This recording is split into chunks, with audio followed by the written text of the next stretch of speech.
I'm Jeff Chanchaleune. I'm the chef owner of modern Lao Kitchen in the Plaza District. We've been open for about 2 years now, and we do Laotian food, which is a Southeast Asian cuisine, very similar to Thai food. I've always cooked Japanese food. In my career, I did Japanese food for about 20 years. COVID came around, I had to shut down one of my restaurants, and I've always wanted to do a Lao restaurant, a Laotian restaurant, to honor my family and my culture. And I figured, it was time to, go back to my roots, and that's when I took the leap. Learned a lot from my mom, went to Portland to learn from my grandmother, and that was the inspiration, really just to shine a little more light on Lao culture, because it's so underrated and under the radar.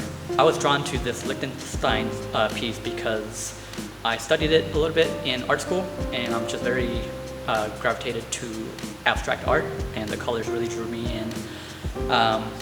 You can see in this first image that it is a bowl, and throughout the 6 pieces you can tell that through the progression of abstraction that it starts to change shapes and get kind of disconfigured, and then on the last piece it's kind of unrecognizable. It talks about how the bowl starts to change and evolve and being broken down into parts of I guess the animal, like the sirloin, the flank, and to where it's an unrecognizable state. And you can tell that from the first piece all the way to that 6th piece where it's completely unrecognizable. Second piece, you can tell it's still a bowl, looks angry, kind of sad. Last 3rd piece, it's a little happy, doesn't know what's about to happen to him, and then you start to see it being broken down. Some of these pieces, like right here, you can tell that it's got the horn, that's the mouth. I see this as maybe the belly. Going on to this one right here, I still see that as the belly, the point right there as the horn. And then you get to the last piece, and you can't really tell what it is.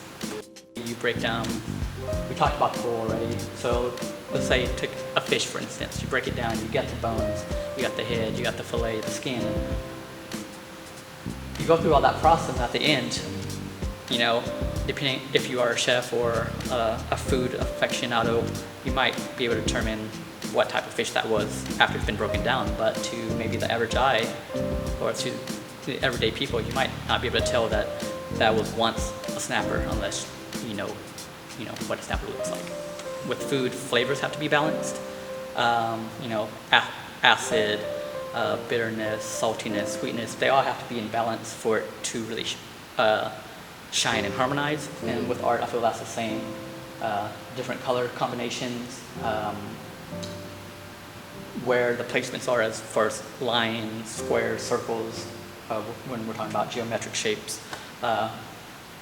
All of this is very well balanced as far as shapes and colors, and that translates to food as well. It has to look good, but it also has to taste good.